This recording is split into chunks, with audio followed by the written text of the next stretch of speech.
ಪರಮೇಶ್ವರ ವಾಗ್ದೇವಿ ಪರಮಾತ್ಮನ ಪಾದಕ್ಕೆ ನಮಸ್ಕಾರವನ್ನ ಮಾಡ್ತಾ, ಗುರು ಹಿರಿಯರನ್ನ, ಆರಾಧ್ಯ ದೇವರನ್ನ ಮನಸ್ಸಲ್ಲಿ ಸ್ಮರಣೆಯನ್ನ ಮಾಡ್ತಾ ಇವತ್ತಿನ ತರಗತಿಯನ್ನ ಪ್ರಾರಂಭ ಮಾಡೋಣ.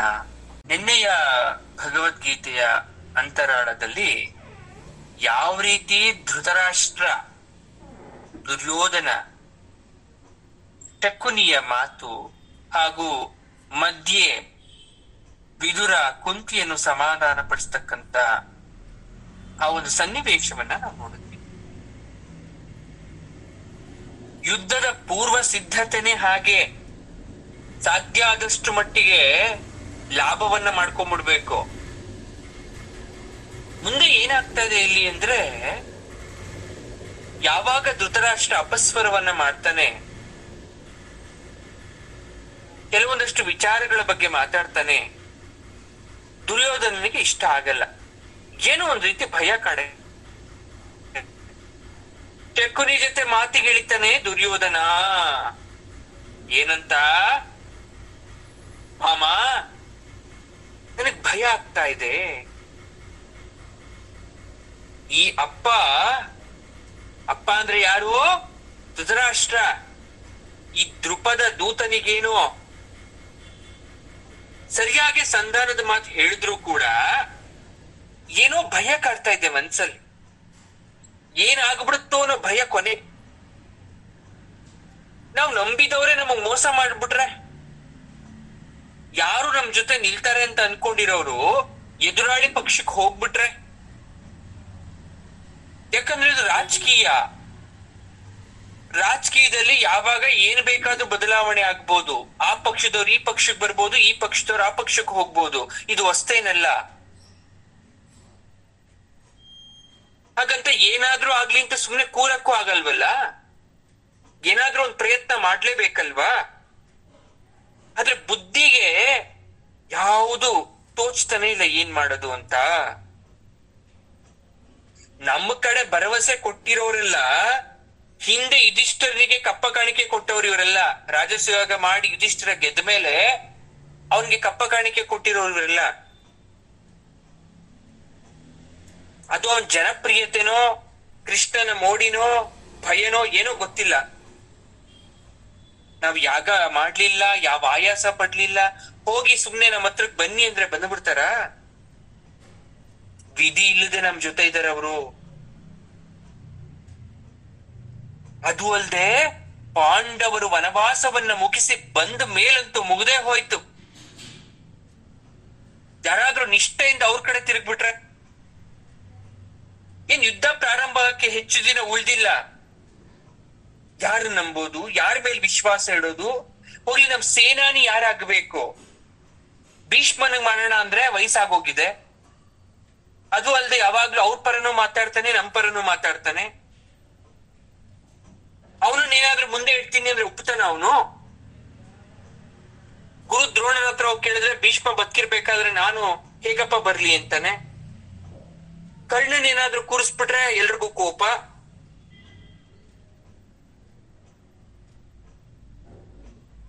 ಏನ್ ಮಾಡೋದಿವಾಗ?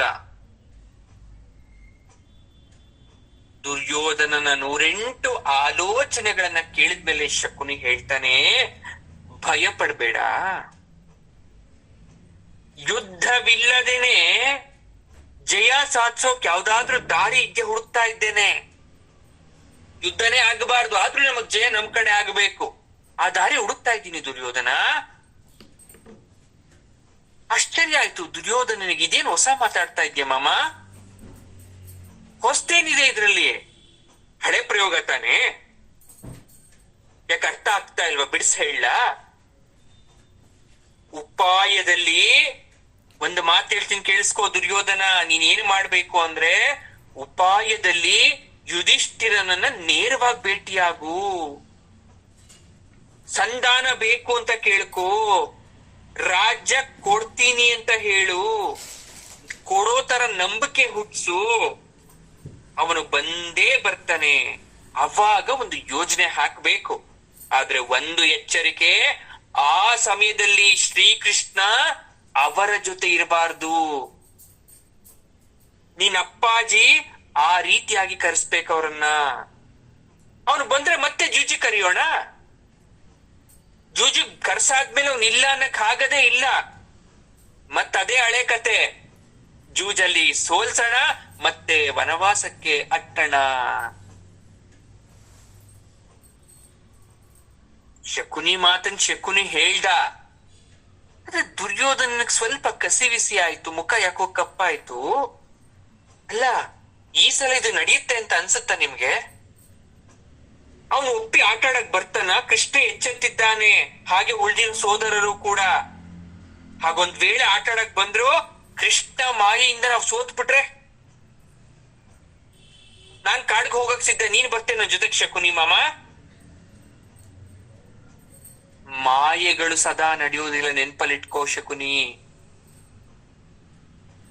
ವಾತಾಪಿಯನ್ನು ಇಲ್ಲವಲ್ಲ ಆಡಿನಂತೆ ಎಷ್ಟು ಸಲ ಬಳಸಲಾಯ್ತು. ಅಗಸ್ತ್ಯರ ಮುಂದೆ ಮಾಯೆ ಸಾಯ್ಲಿಲ್ವಾ? ಒಳ್ಳೆ ಮಾತಾಡ್ದ ದುರ್ಯೋಧನ. ಶಕುನಿ ಹೇಳ್ತಾನೆ, ಯಾಕೋ ನಿರಾಸೆ ಮಾತಾಡ್ತಾ ಇದೆಯಲ್ಲ. ನೋಡಿ, ಯುದ್ಧ ಮಾಡೋನಿಗೆ ಆತ್ಮವಿಶ್ವಾಸ, ಭರವಸೆ ಮುಖ್ಯ. ಹೌದು ಮಾಮ, ಹೌದು, ನಿಜ. ಆಶ್ವಾಸನೆ, ಭರವಸೆ ಎಲ್ಲ ಮುಖ್ಯ. ಆದ್ರೆ ಪೊಳ್ಳು ನಂಬಿಕೆ ಅಲ್ಲ, ಸುಳ್ಳು ನಂಬಿಕೆ ಅಲ್ಲ. ಅರಗಿ ಮನೆ ನಮ್ಮ ಯೋಜನೆ, ಅರಗಿನ ಮನೆ ಇತ್ತಲ್ಲ ನಮ್ಮ ಯೋಜನೆ, ಅದೆಲ್ರಿಗೂ ಗೊತ್ತಾಗೋಯ್ತು ನಾವೇ ಆ ರೀತಿ ಮಾಡಿದ್ದು ಅಂತ. ಹೇಗೆ? ಹೋಗಿ ಕರ್ಣ ಹೇಳ್ದ, ಘೋಷಯಾತ್ರೆ ಮಾಡಿ ನಡಿ ಯುದ್ಧಕ್ಕೆ ಹೋಗೋಣ ಅಂತ ಕರ್ಕೊಂಡೋದ ನಮ್ಮನ್ನ. ಏನಾಯ್ತು ನಮ್ ಗತಿ ವಿರಾಟ ನಗರದಲ್ಲಿ? ಪಾಂಡವರು ಯಾವ ಮಾಯೆ ನಮ್ಮ ಮೇಲೆ ಪ್ರಯೋಗಿಸ್ಲಿಲ್ವಲ್ಲ, ದೈವ ನಮ್ ವಿರುದ್ಧ ನಿಲ್ಲಿಲ್ವಲ್ಲ, ಆದ್ರೂ ನಾವು ಸೋತೋದ್ರಲ್ಲ. ಮಾತ್ ಬದಲಾಯಿಸ್ತಾನೆ ಶಕುನಿ. ನೋಡು, ಒಂದ್ ಅರ್ಥ ಮಾಡ್ಕೋ, ಈಗೆಲ್ಲ ಯಾರೆಲ್ಲ ಪಾಂಡವ್ರ ಪಕ್ಷ ನಿಲ್ತೀನಿ ಅಂತಾರೆ ಅವ್ರನ್ನೇ ಕರ್ಕೊಂಡ್ಬಿಟ್ರೆ ನಮ್ ಕಡೆ ಇದ್ ನಿಂಗ್ ಒಪ್ಕೆನಾ? ಇಲ್ಲಿ ಯಾವ ಮಾಯೆ ಇಲ್ಲ, ಪ್ರಯತ್ನ ಆಗ್ಬೇಕು. ಇದನ್ನ ಮನುಷ್ಯ ಯತ್ನ, ಯುದ್ಧ ತಂತ್ರ ಅಂತೀವಿ. ದುರ್ಯೋಧನಿಗೆ ಈಗ ಸ್ವಲ್ಪ ಖುಷಿ ಆಯ್ತು. ಇದು ದಾರಿ ಅಂದ್ರೆ ಕೃಷ್ಣ ಸೇನೆನೆ ನಮ್ಮ ಹತ್ರ ನಿಂತಿದೆ. ಆದ್ರೆ ಕೃಷ್ಣ ಈಗ ಹಲ್ಲು ಕಿತ್ತ ಆವು.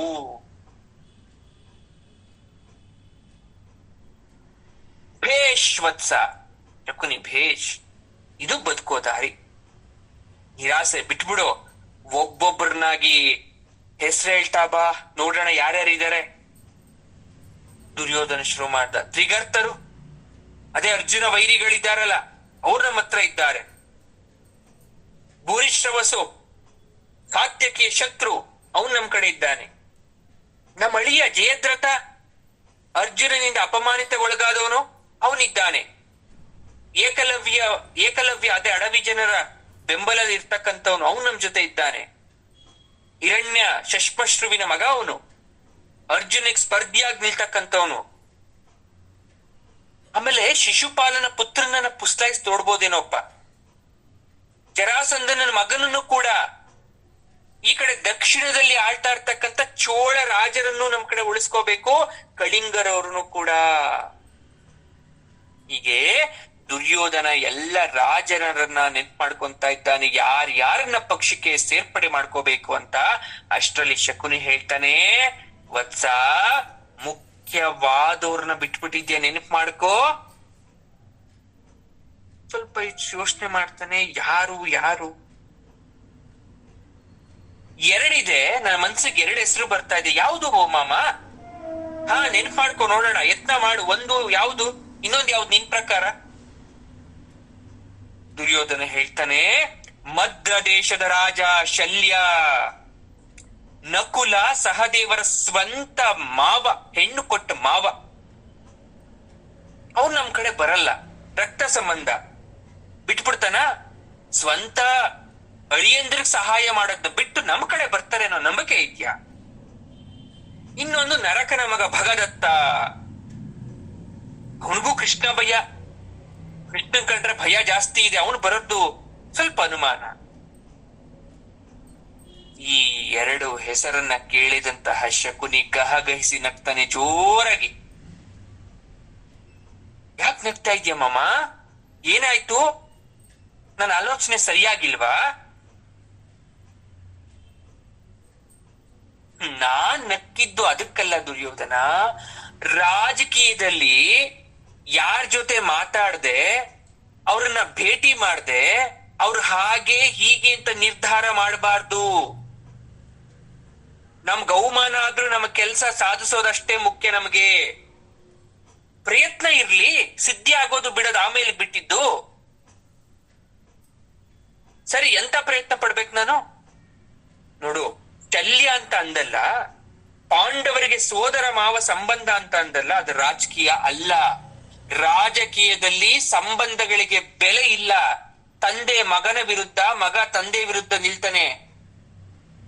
ಸೊಸೆ ಅತ್ತೆ ವಿರುದ್ಧ, ಅತ್ತೆ ಸೊಸೆ ವಿರುದ್ಧ ನಿಲ್ತಾಳೆ ಚುನಾವಣೆಯಲ್ಲಿ. ಹಾಗೆ ರಾಜಕೀಯದಲ್ಲಿ ಸಂಬಂಧ ಬರಬಾರ್ದು ಯಾವತ್ತು. ಎಂತ ಸಂಬಂಧಿಗಳಿಗಾದ್ರೂ ಕೂಡ ಒಂದು ಸ್ವಾರ್ಥ ಅನ್ನೋದಿರುತ್ತೆ. ಮೊದ್ಲು ಅವ್ರನ್ನ ಅವ್ರು ನೋಡ್ಕೊಂತಾ ಇರ್ತಾರೆ, ಆಮೇಲೆ ಬೇರೆಯವ್ರ ಕತೆ. ಸ್ವಾಭಿಮಾನದೊಂದಿರುತ್ತೆ. ನಾನು ಕುದುರಿಸ್ಬೇಕು, ಕುಟ್ಟಬೇಕು, ನನ್ನ ಹೊಗಳಬೇಕು, ಎಲ್ಲರ ದೃಷ್ಟಿಯಲ್ಲಿ ನಾನು ಹೆಚ್ಚಿಗಾರಿಕೆಯಿಂದ ಬದುಕಬೇಕು ಅಂತಕ್ಕಂಥ ಆಸೆ ಪ್ರತಿಯೊಬ್ಬರಲ್ಲೂ ಇರುತ್ತೆ.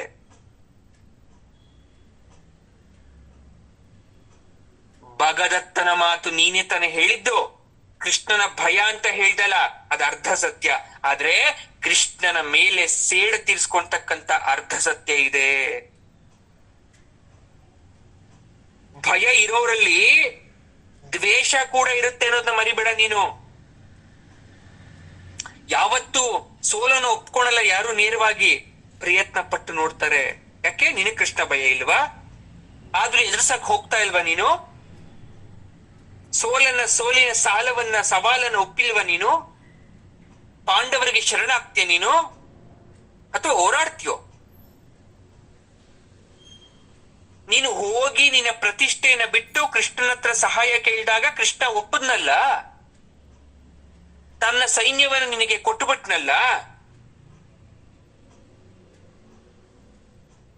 ಯಾವಾಗ ಶಕುನಿ ಈ ಮಾತು ಹೇಳ್ಬಿಟ್ನೋ, ದುರ್ಯೋಧನ ಮನಸ್ಸಲ್ಲಿ ಹೊಸ ಆಲೋಚನೆ ಬಂತು. ಹೌದು, ನಾನು ಎಲ್ಲೋ ದಾರಿ ತಪ್ತಾ ಇದ್ದೀನಿ. ಕೃಷ್ಣ ಎಂದು ತಪ್ಪು ಹೆಜ್ಜೆ ಇಟ್ಟವನಲ್ಲ ಅವನ ಬದುಕಿನಲ್ಲಿ. ಆಯುಧ ಕೆಳಗಡೆ ಇಟ್ಟು ಓಡ್ದ ಅಂತಕ್ಕಂಥ ಅಪಕೀರ್ತಿ ಯಾವತ್ತೂ ಬಂದಿಲ್ಲ. ಉಪಾಯದಿಂದ, ತಂತ್ರಗಾರಿಕೆಯಿಂದ ಸಾಯಿಸಿರ್ಬೋದು ರಾಕ್ಷಸರನ್ನ, ಆದ್ರೆ ಬೆನ್ ತೋರ್ಸಿ ಯಾವತ್ತೂ ಓಡೋದವನಲ್ಲ. ಈ ಕಡೆ ಕೃಷ್ಣ ಸೇನೆಯನ್ನೇ ಕೊಟ್ಬಿಟ್ಟಿರ್ತಕ್ಕಂಥ ಕೃಷ್ಣ ಪಾಂಡವರಿಗೆ ನಿಜವಾಗ್ಲೂ ಸಹಾಯ ಮಾಡಲ್ವಾ ಅವನು? ಹಸ್ತಿನಾವತಿ ನಿಷ್ಠೆ ಇದೆ,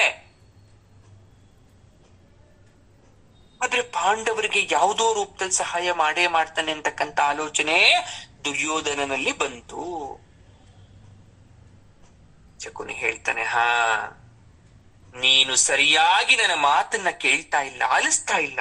ಕೇಳು, ಭಗದತ್ತನತ್ರ 10,000 ಆನೆಗಳ ಸೇನೆ ಇದೆ. ಕಳಿಂಗರ ಸೇನೆಯ ಆನೆ ಲೆಕ್ಕವನ್ನ ಇದು ಮೀರಿಸುತ್ತೆ. ಕಳಿಂಗ ದೇಶದ ರಾಜರ ಹತ್ರ ಇರ್ತಕ್ಕಂಥ ಆನೆ ಲೆಕ್ಕನೆ ಹಾಕದ್ ಬೇಡ. ಅಷ್ಟು 10,000 ಆನೆ ಅಂದ್ರೆ ನೀನು ಯೋಚನೆ ಮಾಡಿ ನೋಡು. ಈ ಸೈನ್ಯ ಒಂದೇ ಸಾಕು ಪಾಂಡವರನ್ನ ಪುಡಿ ಪುಡಿ ಮಾಡಕ್ಕೆ. ಉಪಾಯವಾಗಿ ಉಳಿಸ್ಕೋ. ಈ ದುಶ್ಯಾಸನ ನಾಳೆ ಆ ಕಡೆ ಹೋಗಿ ಮಾತಾಡ್ಕೊಂಡ್ ಬರ್ಲಿ. ಒಳ್ಳೆ ಕಾಣಿಕೆಯನ್ನ, ಉಪಾಯನಯನಗಳನ್ನ ಕೊಟ್ಟು ಕಳಿಸು. ಶಲ್ಯನ ಹತ್ರ ಯಾರು ಹೋಗ್ಬೇಕು ಅನ್ನೋದ್ರ ಬಗ್ಗೆ ಯೋಚನೆ ಮಾಡು. ದುರ್ಯೋಧನ ಹೇಳ್ತಾನೆ, ಭಗದತ್ತನ ಹತ್ರ ದುಶ್ಯಾಸನ ಹೋಗ್ತಾನೆ, ಶಲ್ಯನ ಹತ್ರ ನೀನೇ ಯಾಕೆ ಹೋಗ್ ಬರ್ಬಾರ್ದು ಮಾಮ? ಮದ್ರದೇಶಕ್ಕೆ ಸಮೀಪವಾಗಿದ್ಯಲ್ಲ ಅದು. ಶಕುನಿ ತಲೆ ಅಲ್ಲಾಡಿಸ್ತಾ ಹೇಳ್ತಾನೆ, ವತ್ಸ, ನನ್ನ ಮಾತನ್ನ ಯಾರೂ ನಂಬಲ್ಲ ಕಣೋ ನಿನ್ನನ್ನ ಬಿಟ್ಟು. ವಂಚಕ ಅಂತ ಬಿರುದು ಕೊಟ್ಟುಬಿಟ್ಟಿದ್ದಾರೆ ಜನ ನನಗೆ ಸಮಾಜದಲ್ಲಿ. ಈ ಭಾರವನ್ನ ಇಳಿಸಕ್ ಯಾರು ಆಗಲ್ಲ. ಕಳಿಸುವುದಾದ್ರೆ ಕರ್ಣನನ್ನ ಕಳಿಸು, ಸೈಂಧವನನ್ನು ಕೂಡ ಜೊತೆಗೆ ಕಳಿಸು.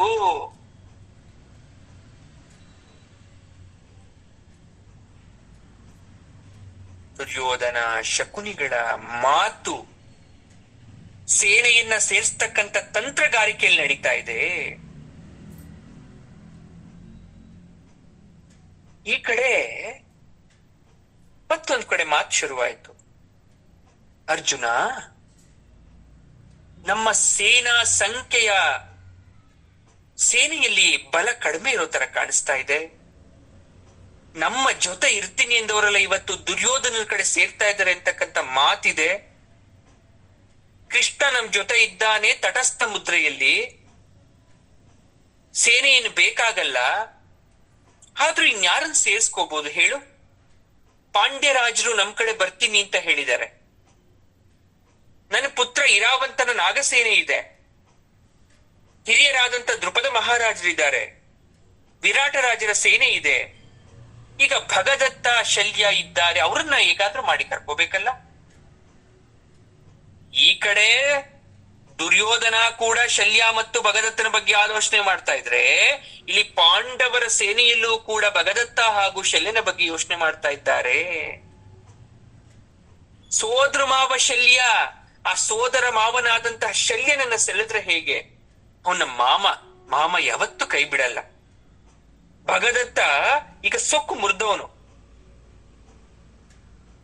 ಕೃಷ್ಣ ಭಯ ಯಾಕೆ ಅಂದ್ರೆ, ಭಗದತ್ತನ ಅಪ್ಪನನ್ನ ನರಕನನ್ನ ಕೊಂದಂತದ್ದು ನರಕಾಸುರ, ಕೊಂದಂತವನು ಕೃಷ್ಣ. ಹಾಗಾಗಿ ಭಯ ಇದೆ, ಅವನು ಬರ್ತಾನೆ ನಮ್ ಕಡೆ. ಇದ್ ನಮ್ ಲೆಕ್ಕ. ಗೆಲುವ ಸೋಲು ಆಮೇಲೆ ನೋಡೋಣ ಯುದ್ಧದಲ್ಲಿ. ಯಾವಾಗ ಯಾವ ಆಸೆ, ಭಯ, ಲೋಭ ವಕ್ರಿಸುತ್ತೋ ಹೇಳಕ್ ಆಗಲ್ಲ. ಆ ಕಡೆಯಿಂದ ಈ ಕಡೆ, ಈ ಕಡೆಯಿಂದ ಆ ಕಡೆ ದ್ವೇಷ ಅನ್ನೋದು ಮಾಮೂಲಿಯಾಗಿ ನಡೀತಾ ಇರುತ್ತೆ. ಶ್ರೀರಾಮಚಂದ್ರ ಸೀತಾಮಾತನ ಹುಡುಕಕ್ ಹೋದಾಗ ಕಿಷ್ಕಿಂಧೆಯ ವಾನರ ವೀರರು ಅವನಿಗೆ ಸಹಾಯ ಮಾಡಿದ್ರು. ಅವಾಗ ಯಾವಾಗೋ ಸಹಾಯ ಮಾಡಿದ್ರು ಅಂದ್ಬಿಟ್ಟು ಯುಗಾಂತರದಲ್ಲಿ ಅದನ್ನೇ ಮಾಡಕ್ಕಾಗಲ್ವಲ್ಲ. ಸರಿ ಅಣ್ಣ, ಶಲ್ಯ ಮಹಾರಾಜನನ್ನ ನೋಡಕ್ಕೆ ಅವನ ಅಳಿಯನಾದಂತಹ ನಕುಲನನ್ನ ಕಳ್ಸೋಣ. ಭಗದತ್ತನ ಹತ್ರ ಭೀಮಸೇನ ಹೋಗಿ ಬರ್ಲಿ, ಮಾತಾಡ್ಕೊಂಡ್ ಬರ್ಲಿ. ಈ ಕಡೆ ಪಾಂಡವರ ಕಡೆನೂ ಆಗ್ತಾ ಇದೆ, ಕೌರವರ ಕಡೆ ಕೂಡ ಆಗ್ತಾ ಇದೆ ಯುದ್ಧದ ತಯಾರಿ. ಭಗದತ್ತನ ರಾಜಧಾನಿ ಪ್ರಾಗ್ಜ್ಯೋತಿಷಪುರ ಅಂತಕ್ಕಂಥದ್ದು ಬಹಳ ಬಹಳ ಅತ್ಯುತ್ತಮವಾದ ಹೆಸರು. ಪ್ರಾಗ್ಜ್ಯೋತಿಷಪುರ ಭಾರತದ ಪೂರ್ವಾಂಚಲದ ಸುಂದರ ಪಟ್ಟಣ ಅದೊಂದು. ಅವರ ಅಪ್ಪ ನರಕಾಸುರ ಸತ್ತ ಮೇಲೆ ಕೋಟೆಯ ಅಗಳು ಕಂದಕದಲ್ಲಿ ನೀರಿರ್ಲಿಲ್ವಂತೆ. ಅಲ್ಲಿದ್ದ ಮುರ ಅಂತಕ್ಕಂಥ 5 ಎಡೆಯ ಅಸುರ ಸತ್ತೋಗಿತ್ತು. ಭಗದತ್ತ ದೊಡ್ಡ ಶರೀರ ಅವನಿಗೆ, ಬಹಳ ದಪ್ಪವಾದಂತ ಮನುಷ್ಯ ಅವನು. ಈಗಿನ ಕಾಲದಲ್ಲಿ ಮಾತ್ರ ದಪ್ಪಕ್ಕಿಲ್ಲ ಮನುಷ್ಯರು, ಆಗ್ಲೂ ಕೂಡ ದಪ್ಪಕ್ಕಿದ್ರು. ಹಾಗೆ ಬಹಳ ಭಾರ ಉಳ್ಳಂತಹ ವ್ಯಕ್ತಿ ಭಗದತ್ತ. 6.5 ಅಡಿ ಇದ್ದ ಅವನು. ಎಷ್ಟಡಿ? 6.5 ಅಡಿ. ಹಾಗೆ ಇಮ್ಯಾಜಿನ್ ಮಾಡ್ಕೊಳ್ಳಿ ಎಷ್ಟು ಉದ್ದವಾದಂತ ವ್ಯಕ್ತಿ ಅವನು. 6.5 ಇದ್ದಂತ ವ್ಯಕ್ತಿ ಬಹಳ ದಪ್ಪನಾಗಿರ್ಬೇಕು. ಅವನಿಗೆ ಸಿಂಹಾಸನ 3 ಜನ ಕೂತ್ಕೊಂತಕ್ಕಂಥ ಸಿಂಹಾಸನ ಇದ್ದಿದ್ದವನಿಗೆ. ಆಸುರಿ ವಂಶದವನವನು, ದುಂಡಾಗಿದ್ದ, ಹಳದಿ ಮುಖ ಅವನಿಗೆ. ಮಿಂಚ್ತಾ ಇತ್ತು ಅವನ ಮುಖ ಯಾವಾಗ್ಲೂ ಕೂಡ. ಆ ಮಿಂಚೋ ಮುಖ ನೋಡಿದ್ರೆ ಭೈರವನನ್ನ ನೋಡ್ದಂಗ ಆಗ್ತಾ ಇತ್ತು, ಭೈರವ ಸ್ವರೂಪ. ಹಾಗಾಗಿ ಭಯ ಪಡ್ತಾ ಇದ್ರು ಜನ ಭಗದತ್ತನನ್ನ ನೋಡಕ್ಕೆ. ಇನ್ನು ತಲೆ ಹೇಗಿದೆ ಅಂದ್ರೆ, ಸುಳಿಯಾದಂತ ಕೂದಲು, ಅಂದ್ರೆ ಗುಂಗುರು ಕೂದಲು ಅಂತ ಕರಿತೀವಿ ನಾವು, ಕರ್ಲಿ ಹೇರ್. ಹೆಚ್ಚು ಕಡಿಮೆ ಯಾವಾಗ್ಲೂ ಒಂಥರ ಕಾಡ್ತಾರೆ ಇತ್ತು ಅವನು ತಲೆ. ಅವನ ಕೆನ್ನೆ ಉಬ್ಬಿರೋ ಕೆನ್ನೆ. ಗಲ್ಲ ಮುಖದ ಭಾರಕ್ಕೆ ಜೋತ್ ಬಿದ್ದು ಬಿಟ್ಟಿತ್ತು, ಮುಖದಲ್ಲಿ ಇರ್ತಕ್ಕಂಥದ್ದೆಲ್ಲ. ಕಣ್ರೆಪ್ಪೆ ಒಂದು ಸಲ ಮುಚ್ಚಿ ಬಿಟ್ರೆ ಯಾವುದೋ ಒಂದು ದೊಡ್ಡ ಪ್ರಾಣಿ ಮುಚ್ಚಿ ಬಿಡ್ತಾ ಇದ್ದೀನೋ ನಂಗೆ ಆಗ್ತಾ ಇತ್ತು. ಇದನ್ನ ನೋಡಕ್ಕಾಗದೆ ಏನ್ ಮಾಡ್ತಾರೆ, ಒಂದು ಧೂರ್ತವನ್ನ, ಒಂದು ಬಟ್ಟೆ ತಗೊಂಡು ತಲೆ ಸುತ್ತ ಬರೋ ತರ, ಕಣ್ರೆಪ್ಪೆ ಮುಚ್ಚದೆ ಇರೋ ತರ ಒಂದು ಹಳದಿ ಪಟ್ಟಿಯನ್ನ ಚೀನಾಂಬರ ಅಂತಕ್ಕಂಥ ಸೆರಗಿನಿಂದ ಒಂದು ಕಟ್ಬಿಟ್ಟಿರ್ತಾರೆ ತಲೆಗೆ. ಈಗ ನಾವು ಮುಂಡಾಸ್ ಹಾಕೊಂತೀವಿ, ಒಂದು ಬಟ್ಟೆಯಿಂದ ಕಟ್ಕೊಂತೀವಿ. ಆ ಕಣ್ಣು ಯಾವಾಗ್ಲೂ ಆ ರೀತಿ ಮುಚ್ಚಿಬಿಡ್ಬಾರ್ದು ಅಂತ ಸಪೋರ್ಟ್ ಆಗಿ ಒಂದು ಬಟ್ಟೆನ ಕಟ್ಬಿಟ್ಟಿದ್ರು. ಆದ್ರೂ ಅವನ ಕಣ್ಣು ಮಿಟಕ್ಸೋದು ಬಿಡೋದು ಕಡಿಮೆ ಆಗಿರ್ಲಿಲ್ಲ. ಈ ಬಟ್ಟೆ ಕಟ್ಬಿಟ್ರೆ ಏನಾಗ್ತಾ ಇತ್ತು ಅವನಿಗೆ ಅಂದ್ರೆ ವಿಚಿತ್ರವಾದ ತಲೆನೋವು ಬರ್ತಾ ಇತ್ತು. ಆ ತಲೆನೋವನ್ನ ಯಾವ ವೈದ್ಯ ಗುಣಪಡಿಸಕ್ ಆಗ್ಲೇ ಇಲ್ಲ. ಇದು ಭಗದತ್ತನ ಪರಿಸ್ಥಿತಿ. ಅವನು ಹೇಗಿದ್ದ ಅನ್ನೋದು ನೋಡ್ಕೊಳ್ಳಿ. ಸರಿ, ಶಪಥ ಹಾಕ್ಬಿಡ್ತಾನ ಅವನೊಂದು. ಏನ್ ಶಪಥ ಮಾಡ್ತಾನೆ ಅಂದ್ರೆ, ಮಗ ಶತ್ರುಂಜಯನ ಮೇಲೆ ರಾಜ್ಯವನ್ನ ಕೊಟ್ಬಿಡ್ತೀನಿ ನನ್ನ ಮಗನಿಗೆ. ಅವನಿಗೊಬ್ಬ ಸಮರ್ಥವಾದ ಮಂತ್ರಿನ, ಸಮರ್ಥವಾದ ಸೇನಾಪತಿಯನ್ನ, ಅಶ್ವದಳವನ್ನ, ನಾಗದಳವನ್ನ, ನೇತಾರರನ್ನ, ಸಹಸ್ರ ರಥಗಳನ್ನ, ಲಕ್ಷಾಂತರ ಪದಾತಿಗಳನ್ನ ಎಲ್ರನ್ನು ನೇಮಕ ಮಾಡ್ಬಿಡ್ತೀನಿ. ಯಾರಾದ್ರೂ ನನ್ನ ರಾಜ್ಯದ ಕಡೆ ಬಂದ್ರೆ ಭಯ ಬರ್ಬೇಕು. ನರಕಾಸುರ ಯಾವ ರೀತಿ ಹಿಂಸೆ ಕೊಟ್ನಲ್ಲ ಆ ನೆನಪಾಗಬೇಕು, ಹಾಗೂ ನನ್ನ ಭೈರವತೆ ಕಾಣಬೇಕು ಅಂತ ಶಪಥ ಮಾಡಿರ್ತಾನೆ. ಅಷ್ಟೇ ಅಲ್ಲ, ಭಗದತ್ತನ ಬಗ್ಗೆ ಕೇಳಿಸ್ಕೊಳ್ಳಿ. ಈ ಭಗದತ್ತನ ಹತ್ರ ಒಂದು ವಿಶೇಷವಾದ ಆನೆ, ವಿಚಿತ್ರ ಭಯಂಕರವಾದ ಆನೆ ಇತ್ತು ಒಂದು. ಅದು ಐರಾವತಿ ಜಾತಿಗೆ ಸೇರಿದಂತ ಆನೆ ಅಂತ ಖ್ಯಾತಿ ಪಡೆದಿತ್ತು. ಐರಾವತ ಇಂದ್ರಲೋಕದಲ್ಲಿ ಸಮುದ್ರ ಮಥನದಲ್ಲಿ ಹುಟ್ಟಿರ್ತಕ್ಕಂತ ಒಂದು ಆನೆ. ಆ ಆನೆಯ ಒಂದು ಗುಣ ಇರ್ತಕ್ಕಂತ ಆನೆ. ಆದ್ರೆ ಇಂದ್ರನ ಆನೆಯಲ್ಲಿ, ಐರಾವತದಲ್ಲಿ ದೈವಿಕ ಅಂಶ ಇತ್ತು. ಅದು ಇದ್ರಲ್ಲಿ ಆವೇಶ ಇತ್ತು, ರಾಕ್ಷಸ ತತ್ವ ಇತ್ತು, ಅಸುರಿ ಭಾವ ಇತ್ತು. ಇದನ್ನ ರಾಕ್ಷಸಿ ಆನೆ ಅಂತ ಕರಿತಾ ಇದ್ರು.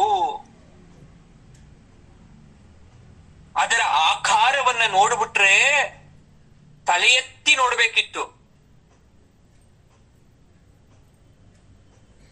ಯಾರನ್ನೇ ಆಗ್ಲಿ ಅದು ಮುಟ್ಟೋದು ಬೇಕಾಗಿರ್ಲಿಲ್ಲ, ಪ್ರಹಾರ ಮಾಡದ್ ಬೇಕಾಗಿರ್ಲಿಲ್ಲ. ತನ್ನ ಕಣ್ಣೋಟದಿಂದ ಸಾಯಿಸ್ಬಿಡ್ತಿತ್ತಂತೆ ಮನುಷ್ಯರನ್ನ. ಇಡೀ ಭೂಲೋಕ ಹುಡುಕಿದ್ರು ಕೂಡ ಭಗದತ್ತನ ಹತ್ರ ಇರ್ತಕ್ಕಂತ ಈ ಆನೆ ಗುಣ ಯಾವ ಆನೆಯಲ್ಲೂ ಇರ್ಲಿಲ್ಲ.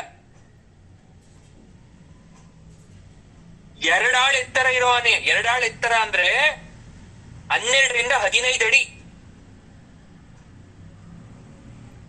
ಜೊತೆಗೆ ಭಯಂಕರವಾದ ದಂತ, ಕೆಂಪಾದ ಕಣ್ಣು. ಅದರ ಹೆಸರೇ ಸುಪ್ರತೀಕ. ಏನು ಭಗದತ್ತನ ಆನೆ ಹೆಸರೇನು? ಸುಪ್ರತೀಕ. ಭಗದತ್ತ ಮಾತ್ರ ಅದ್ರ ಮೇಲೆ ಕೂತ್ಕೊಳ್ಳೋ ಶಕ್ತಿ ಇತ್ತು. ಭಗದತ್ತ ಕೂತ್ಕೊಂಡ್ರೆ ಮಾತ್ರ ಅದು ಸುಮ್ನೆ ಇರ್ತಿತ್ತು. ಇಲ್ಲ ಅಂದ್ರೆ ಯಾರನ್ನು ಅದರ ಹತ್ರ ಅದು ಸೇರಿಸ್ತಾ ಇರ್ಲಿಲ್ಲ. ಭಗದತ್ತ ಕೂತ್ರೆ ಗೊತ್ತಾಗ್ತಿತ್ತು ಭಗದತ್ತನೇ ಕೂತಿದ್ದಾನೆ ಅಂತ. ಅದು ಮೂರಾ ಸತ್ತ ಮೇಲೆ, ಕಂದಕ ಖಾಲಿಯಾದ ಮೇಲೆ ರಾಜಧಾನಿಯ ಮಹಾದ್ವಾರದ ಬದಿಗೆ ತಂದು ನಿಲ್ಲಿಸಿದ್ರು. ಅವನು ಮಾವುತ ಕೂಡ ಅಲ್ಲೇ. ಈಗ ಅವರಪ್ಪ ಸತ್ತ ಮೇಲೆ ನಗರದ ರಕ್ಷಣೆ ಆನೆ ಮಾಡ್ತಾ ಇತ್ತು. ಶತ್ರುಗಳು ಯಾರು ಹತ್ರ ಬರ್ತಾ ಇರ್ಲಿಲ್ಲ. ಯಾರಾದ್ರೂ ಗೊತ್ತಿಲ್ದೆ, ಆನೆ ಇರೋ ವಿಚಾರ ಗೊತ್ತಿಲ್ದೆ ಬಂದು ಬಾಗಿಲು ತೆಗೆಯಕ್ ಪ್ರಯತ್ನ ಪಟ್ಟರೆ ರಾಜದ್ವಾರವನ್ನ ಈ ಆನೆ ಕೈಲಿ ಸತ್ತು ಸುಣ್ಣಾಗೋಗ್ತಿದ್ರು. ಇದು ಭಗವತ್ತನ ಬಗ್ಗೆ. ಯಾರೋ ಭಗದತ್ತನ ಬಗ್ಗೆ. ಸರಿ, ಈ ಕಡೆ ಭಗದತ್ತನ ಭೇಟಿಗೆ ಹೋಗಬೇಕು. ಏನಾಗ್ತಾ ಇದೆ? ದುಶ್ಯಾಸನನ್ನ ಕಳಿಸ್ಬೇಕು ಅಂತಕ್ಕಂತ ವಿಚಾರ ಶಕುನಿ ಹಾಗೂ ದುರ್ಯೋಧನ ನಡುವೆ ನಡೆದಿತ್ತು. ದುಶ್ಯಾಸನ ಅರಮನೆಯಲ್ಲಿ ಸರ್ವಾಲಂಕಾರ ಭೂಷಿತನಾಗ್ತಾ ಇದ್ದಾನೆ. ಏನು ಒಡವೆ, ಚಿನ್ನ, ರತ್ನ, ಮುತ್ತು, ಪೀತಾಂಬರವನ್ನ ಧರಿಸ್ತಾ ಇದ್ದಾನೆ. ಅವನ ಜೊತೆ ಸ್ವಲ್ಪ ಕೆಲವು ಸೇನೆ ಜೊತೆ ಜ್ಯೋತಿಷಪುರಕ್ಕೆ ಹೋಗ್ತಾ ಇದ್ದಾನೆ. ದುಶ್ಯಾಸನ ದುರ್ಯೋಧನಗಿಂತ ಬಹಳ ಸುಂದರವಾದ ವ್ಯಕ್ತಿ. ಇದೆಲ್ರಿಗೂ ಗೊತ್ತಿಲ್ಲ. ಈ ವಿಚಾರ ಕೇಳಿಸ್ಕೊಳ್ಳಿ, ಇವತ್ತು ಹೇಳ್ತೇನೆ. ನಮ್ ಪ್ರಕಾರ ಪಾಂಡವರು ಮಾತ್ರ ಸುಂದರವಾಗಿರ್ಲಿಲ್ಲ, ಕೌರವರು ಸುಂದರವಾಗಿದ್ರು. ಆದ್ರೆ ದುರ್ಯೋಧನಗಿಂತ ದುಶ್ಯಾಸನಲ್ಲಿ ಸೌಂದರ್ಯ ಹೆಚ್ಚಿತ್ತು. ಅದಕ್ಕೆ ಅವನಿಗೆ ಸ್ತ್ರೀ ಚಪ್ಪಲ. ಅವನು ಎಷ್ಟೇ ಸುಂದರವಾಗಿದ್ರು ಮುಖದಲ್ಲಿ ಒಂದು ಚೇಷ್ಟತೆ ಇತ್ತು. ಒಬ್ಬ ವ್ಯಕ್ತಿ ನಿಮ್ ಕಣ್ಣಿಗೆ ಎಷ್ಟೇ ಸುಂದರವಾಗಿ ಕಾಣಿಸಿದ್ರು ಕೂಡ ಯಾಕೋ ನಿಮ್ ಮನಸ್ಸು ಅವನನ್ನು ಒಪ್ತಾ ಇರಲ್ಲ, ಏನೋ ಕೆಟ್ಟ ಗುಣ ಇದೆ ಅಂತ ಸಾರಿ ಹೇಳ್ತಾ ಇರತ್ತೆ ನಿಮ್ಮ ಮನಸ್ಸು. ಕೆಲವೊಬ್ರು ವ್ಯಕ್ತಿಗಳು ಎಷ್ಟೇ ಅಂದರಹಿತವಾಗಿದ್ರು ಕೂಡ ಅವರಲ್ಲಿ ಏನೋ ಒಂದು ಒಳ್ಳೆತನ ಇದೆ ಅಂತಕ್ಕಂಥದ್ದು ನಿಮ್ಮ ಮನಸ್ಸಿಗೆ ಮುಟ್ಟುತ್ತೆ. ಹಾಗೆ ದುಶ್ಯಾಸನ ಅತಿ ಸುಂದರನಾದ್ರೂ ಕೂಡ ಅವನ ಮುಖದಲ್ಲಿ ಇರ್ತಕ್ಕಂಥ ಚೇಷ್ಟತೆ ಎಲ್ರಿಗೂ ಕಾಣಿಸ್ತಾ ಇತ್ತು. ಅದನ್ನ ನಾವು ದೈತ್ಯ ಚೇಷ್ಟತೆ ಅಂತ ಕರಿತೀವಿ, ಅಂದ್ರೆ ರಾಕ್ಷಸ ಗುಣ.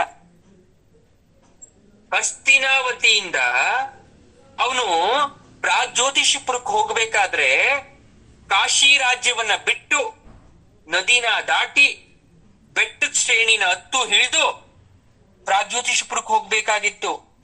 ಎಷ್ಟ್ ದಿನ ಆಗೋಯ್ತು? 6 ದಿವಸ ಆಗೋಯ್ತು, 5-6 ದಿವಸ ಆಗೋಯ್ತು. ಪ್ರಯಾಣ ಮಾಡಿ ಮಾಡಿ ಅವ್ರ ಸೇನೆ ಅಂಗರಕ್ಷಕರೆಲ್ಲ ಬಹಳ ಸುಸ್ತಾಗೋದ್ರು ಪಾಪ. ದಾರಿಲಿ ಹೋಗ್ಬೇಕಾದ್ರೆ ಹಳ್ಳಿಯವರೆಲ್ಲ, ಕುರುರಾಜಕುಮಾರ ಯಾಕೆ ಹೋಗ್ತಾ ಇದ್ದೀರಾ ಆ ಕಡೆ, ಯಾಕೆ ಹೋಗ್ತಾ ಇದ್ದೀರಾ?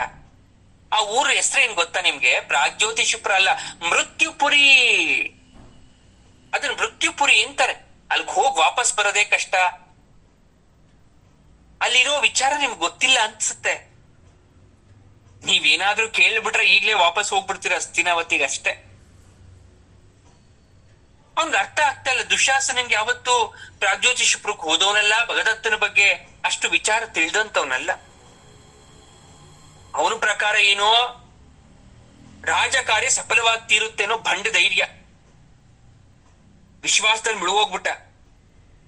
ಯಾಕಂದ್ರೆ ಆ ಕಡೆ ಕುಲ್ದವ್ರು ಯಾವತ್ತು ಈ ಕಡೆ ಬರ್ಲಿಲ್ಲ, ಈ ಕಡೆ ಕುಲ್ದವ್ರು ಯಾವತ್ತು ಆ ಕಡೆ ಹೋಗ್ಲಿಲ್ಲ. ಪಾಂಡವರ ಅರ್ಜುನ ಬಿಟ್ಟು ಯಾರು ರಾಜಸೂಯ ಯಾಗ ಮಾಡಿದಾಗ ಅವನ ಹತ್ರ ಹೋಗ್ಲಿಲ್ಲ. ನರಕಾಸುರ ಸತ್ತು ಬಹಳ ದಿನಗಳಾಗೋಗಿತ್ತು. ಆಗ ಭಗದತ್ತನ ಮನಸ್ಥಿತಿ ಈಗಿಲ್ಲ. ಪಾಂಡವರು ಕಾಡ್ಗೆ ಹೋದ ಮೇಲೆ ಕೌರವರು ಮಂದಾಗೋಗ್ಬಿಟ್ರು ಅಧಿಕಾರದ ಆಸೆಯಲ್ಲಿ. ಹಾಗಾಗಿ ಭಗದತ್ತನ್ ಕೇಳೋರು ಇರ್ಲಿಲ್ಲ. ಅವನ್ ದೈತ್ಯ ರೋಗ ಬೇರೆ, ಸ್ಥೂಲ ಕಾಯ್ದವನು. ಹಾಗಾಗಿ ಅವನ್ ರೋಗ ಪಾಪ, ರೋಗಿಷ್ಟ. ಅವನು ಪಡ್ಗವನ ಆರಾಮಾಗಿದ್ದ ಮಗನ್ಗೆ ಅಧಿಕಾರವನ್ನ ಕೊಟ್ಟು. ಈ ಕಡೆ ಕೆಲವೊಬ್ರು ಬಂದು ಹೇಳ್ತಾ ಇದ್ದಾರೆ, ಭಗದತ್ತನಿಗೆ ಯಾರೋ ಬರ್ತಾ ಇದ್ದಾರೆ ಸ್ವಾಮಿ ನಿಮ್ಮ ನೋಡಕ್ಕೆ. ಆಗ ಯೋಚನೆ ಮಾಡ್ತಾನೆ ಭಗದತ್ತ, ಯುದ್ಧ ನಿಶ್ಚಯವಾಗಿರ್ಬೇಕು. ಕುರುರಾಜಪುತ್ರ ಸಹಾಯಕ್ಕೋಸ್ಕರ ನನ್ನ ಹತ್ರ ಬಂದಿರ್ಬೇಕು. ಒಳ್ಳೇದು ಒಳ್ಳೇದು. ಈ ಗುಟ್ಟನ್ನ ಬಿಟ್ಕೊಡದೆ ಏನಾದ್ರೂ ಹೇಳಿ ಸಾಗಾಕ್ಬೇಕು ಇವ್ರನ್ನ. ಯೋಚನೆ ಮಾಡ್ತಾನೆ. ಅವ್ರು ಬಂದು ಪ್ರಶ್ನೆ ಕೇಳಿದಾಗ ಏನ್ ಉತ್ತರ ಕೊಡ್ಬೇಕು ಅನ್ನೋದ ಮನಸ್ಸಲ್ಲಿ ಯೋಚನೆ ಮಾಡ್ತಾನೆ ಭಗದತ್ತ. ಈ ಕಡೆ ದುಶ್ಯಾಸನನಿಗೆ ಪಾಪ ಮಹಾದ್ವಾರ ಇದೆ. ಆ ಮಹಾದ್ವಾರದ ಹತ್ರ ಆನೆ ಇದೆ, ಭಯಂಕರ ಪ್ರಾಣಿ. ಇದ್ಯಾವುದು ಗೊತ್ತಿಲ್ಲ. ಕುರುರಾಜಕುಮಾರ ಅನ್ನೋ ಎದೆ ಉಬ್ಬಿಸ್ಕೊಂಡು ಹಸ್ತಿನಾವತಿಯಿಂದ ಬಂದಿದ್ದೀನಿ, ಅರಸನ ತಮ್ಮ, ಭೀಷ್ಮ ದ್ರೋಣರ ಬಲ ಇದೆ, ಅರಸು ಮನೆ ತಂದವನು. ಕೃಷ್ಣನ್ ಕಣ್ಣಿಗೆ ಮಣ್ಣೆರ್ಚಿ ಪಾಂಚಾಲಿಗೆ ಬಹಿರಂಗವಾಗಿ ಅವಮಾನ ಮಾಡಿ ಪಾಂಡವರ ಕಾಡ್ ಕಳೆದಂತ ಚಾಣಾಕ್ಷ ರಾಜಕೀಯ ಚತುರ. ನನ್ನನ್ನು ಯಾರು ಏನು ಮಾಡ್ತಾರೆ? ಈ ಬೆಟ್ಟ ಗುಡ್ಡದಲ್ಲಿ ಕಾಡಲ್ಲಿ ಇರ್ತಕ್ಕಂಥ ಈ ರಾಜ ಎಷ್ಟು ಮಟ್ಟದವನು? ಯಾವ ಆನೆ ಸೇನೆ ಇದೆ ಇವನ ಹತ್ರ? ಈ ಶಕುನಿ ಬಲದ ಮುಂದೆ ಇವನೇನು ಲೆಕ್ಕ? ಈ ದುರಂಕಾರ ಮನೋಭಾವದಲ್ಲಿ ಯಾರನ್ನೂ ನಿರ್ಲಕ್ಷ್ಯ ಮಾಡದೆ ಇರಿ ಇರಿ ಅಂತ ಹೇಳಿದ್ರು ಕೂಡ ರಭಸದಿಂದ ಪ್ರಾಗ್ಜ್ಯೋತಿಷಪುರದ ಮಹಾದ್ವಾರದ ಹತ್ರ ರಥ ಓಡಿಸ್ಕೊಂಡು ಹೋಗ್ತಾ ಇದ್ರೆ ಹಿಂದ್ಗಡೆ ಸೇನೆ ಓಡ್ತಾ ಇದೆ. ಏನ್ ಮೀಸೆ ತಿರುತ್ತಾ ಬರ್ತಾ ಇದ್ದಾನೆ ಕೂತ್ಕೊಂಡು. ದೂರದಲ್ಲಿ ಬರದ್ ಗೊತ್ತಾಯ್ತು ಅರಮನೆ ದ್ವಾರಪಾಲಕರಿಗೆ. ಅವ್ರು ಯಾವತ್ತು ದುಶ್ಯಾಸನನ್ನ ನೋಡ್ಲಿಲ್ಲ, ಕುರುರಾಜ ವಂಶ ಅನ್ನೋ ಜ್ಞಾನ ಇಲ್ಲ ಅವ್ರಿಗೆ. ಯಾರೋ ದಂಡನಾಯಕ ಯುದ್ಧಕ್ಕೆ ಬರ್ತಾ ಇದ್ದಾನಲ್ಲ ನಮ್ಮ ಭಗದತ್ತರ ಅರಸರ ಒಂದು ಕೋಟೆಗೆ. ಎಚ್ಚರಿಕೆ ಭಾವದಲ್ಲಿ ಏನ್ ಮಾಡ್ತಾ ಇದ್ದಾರೆ? ಆನೆ ಸರಳಪಳಿ ಬಿಚ್ಚಿಬಿಟ್ಟು ಛೂ ಬಿಟ್ಬಿಟ್ರು ದುಶ್ಯಾಸನನ್ ಮೇಲೆ. ದುಶ್ಯಾಸನನ್ ಮೇಲೆ ಛೂ ಬಿಟ್ಬಿಟ್ರು.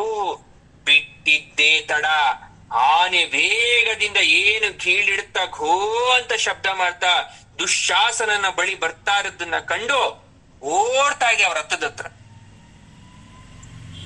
ಈ ಆನೆ ಬರೋ ವೇಗವನ್ನ ನೋಡ್ದಂತಹ ರಥದ ಸಾರಥಿಗೆ ಭಯ ಆಗೋಯ್ತು.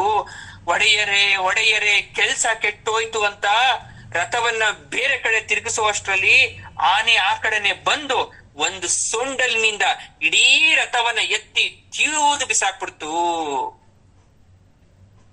ರಥದ ಸಾರಥಿಯನ್ನ ಕಾಲಿಟ್ಟು ಸಾಯಿಸ್ಬಿಡ್ತು. ಒಂದು ಕ್ಷಣ ದುಶ್ಯಾಸನಿಗೆ ಸಾವಿನ ಮನೆಗೆ ಹೋಗ್ಬಿಟ್ಟ. ನನ್ನ ಬದುಕು ಮುಗ್ದೋಯ್ತು ಅಂತ ಅನ್ಕೊಂಡ. ಇನ್ನೇನು ಬಾಣ ಸಿದ್ಧ ಮಾಡ್ಕೊಬೇಕು ಅನ್ನೋಷ್ಟರಲ್ಲಿ ಅರಮನೆ ಸೇನೆ ಬಂದು ಆ ಆನೆಯನ್ನ ಸರಪಳಿಯಿಂದ ಬಿಗಿದು ಕಟ್ಟಾಕಕ್ ನೋಡಿದ್ರೆ ಆ ಸರಪಳಿಯನ್ನ ಕಿತ್ತು ಆ ಸೇನೆ ಮೇಲೆ ಹೊರಟೋಯ್ತು. ಮದವೇರ್ಬಿಡ್ತು. ಎಲ್ಲ ಮರ ಏರ್ಬಿಟ್ರು, ಹಳ್ಳದ್ ಬಿದ್ದೋದ್ರು, ಪಾಳ್ಗಟ್ಟು ಬಿಟ್ರು, ಭಯದಲ್ಲಿ ಮೂರ್ಛೆ ಹೋದ್ರು. ದುಶ್ಯಾಸನಿಗೆ ಏನಾಗ್ತಾ ಇದೆ ಅಂತ ಗೊತ್ತಾಗ್ತಾ ಇಲ್ಲ. ಯುದ್ಧ ಭೂಮಿ ಅನ್ನೋ ತರ ಆಗ್ತಾ ಇದೆ. ಅನರ್ಥ ಆಗೋಯ್ತು. ಈ ವಿಚಾರ ದೊರೆಗೆ ಮುಡ್ತು. ದೊರೆ ಬೈತಾನೆ, ಹೇಗಾದ್ರೂ ಮಾಡಿ ಅವನನ್ನು ಕರ್ಕೊಂಡ್ ಬನ್ನಿ ಅಂತ. ಕಡೆಗೆ 1,000 ಸೇನೆ ಬಂದು ಆನೆಯನ್ನ ಕಟ್ಟಾಕ್ತಾರೆ. ಬದುಕ್ತು ಬಡಪಾಯಿ ಜೀವ ಅನ್ಕೊಂಡ ದುಶ್ಯಾಸನ. ಕರ್ಕೊಂಡು ಹೋದ್ರು ಪಾಪ ಅರಮನೆಗೆ. ಏನಯ್ಯ ರಾಜ್ಕುಮಾರ, ಮುಂಗಡ ಸಮಾಚಾರ ಕೊಡದೆ ನೀನ್ ಅಪಾಯ ತಂದ್ಕೊಂತ ಇದ್ದಲ್ಲ, ಒಂದು ಮಾತು ಹೇಳಬಹುದಿತ್ತಲ್ವ ಬರ್ತಿದ್ಯಾ ಅಂತ. ಈ ರೀತಿ ನಿನ್ನ ಪ್ರಾಣಕ್ಕೆ ಅಪಾಯ ತಂದ್ಕೊಳ್ಬಹುದಾ? ಯಾಕಿಷ್ಟು ತುರ್ತು? ಏನ್ ರಾಜಕಾರ್ಯವಾಗಿ ಬಂದಿದ್ದೀಯಾ? ಹಸ್ತಿನಾವತಿ ಎಲ್ರು ಕ್ಷೇಮವಾಗಿದ್ದಾರ? ನಿಮ್ ದಾಯಾದ್ರು ಎಲ್ಲಿದ್ದಾರೆ? ಪಾಂಡವರು ಎಲ್ಲಿದ್ದಾರೆ? ಅವರ ಪಣ ತೊಟ್ಟಿದ್ರಲ್ಲ, ಅದ್ ನೆರವೇರ್ಬಿಡ್ತೋ?